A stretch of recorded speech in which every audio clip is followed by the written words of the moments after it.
मिथिला मैथिली रेखा Jha YouTube channel के जरूर subscribe करी और घंटी के निशान के जरूर दबावी ताकि नव नव पारंपरिक गीत अहाँ सब लग तुरंत पहुंच सके। चारि पाती सुनु राम के नाम सो, पत्र लिखलन जे सीता धरा धाम सो। चारि पाती सुनु राम के नाम सो, पत्र लिखलन जे सीता धरा धाम सो।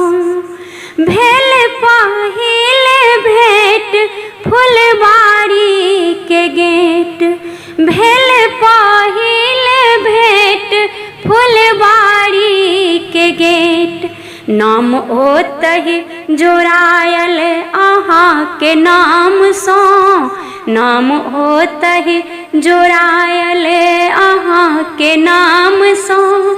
पत्र लिखलन जे सीता धरा धाम सो, पत्र लिखलन जे सीता धरा धाम सो। चारि पाती सुनु राम के नाम सो, पत्र लिखलन जे सीता धरा धाम सो। यदि हमरे सिनेह अहाँ लंका गेलहुँ, तो पातालो में आबि हम पाथर भेलहुँ। यदि हमरे सिनेह अहाँ लंका गेलहुँ, तो पातालो में आबि हम पाथर भेलहुँ। समय तौने धरती तो जैतहुँ कतौ, समय तौने धरती तो जैतहुँ कतौ। कहु जीवितहुँ कोना हम घटल मान सो, कहु जीवितहुँ कोना हम घटल मान सो। पत्र लिखलन जे सीता धरा धाम सो। चारि पाती सुनु राम के नाम सो, पत्र लिखलन जे सीता धरा धाम सो। पातालो में सागर बहैया पिया, चांद कारी अइतै सूरज करिया। पातालो में सागर बहैया पिया, चांद कारी तै सूरज करिया।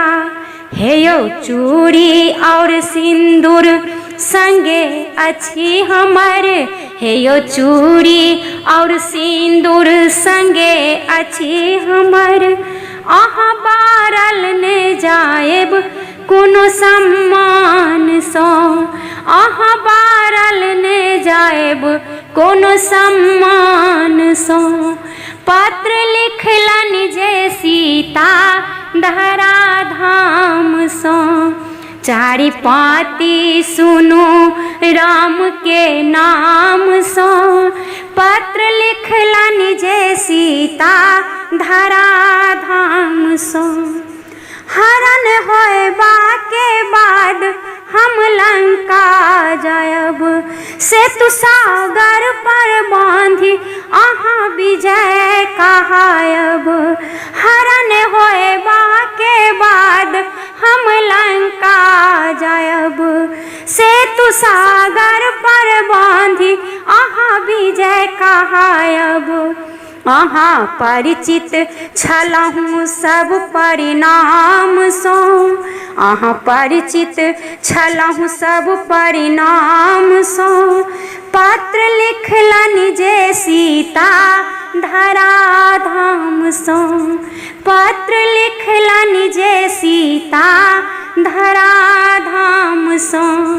चारि पाती सुनु राम के नाम सो, पत्र लिखलन जे सीता धरा धाम सो। पत्र लिखलन जे सीता धरा धाम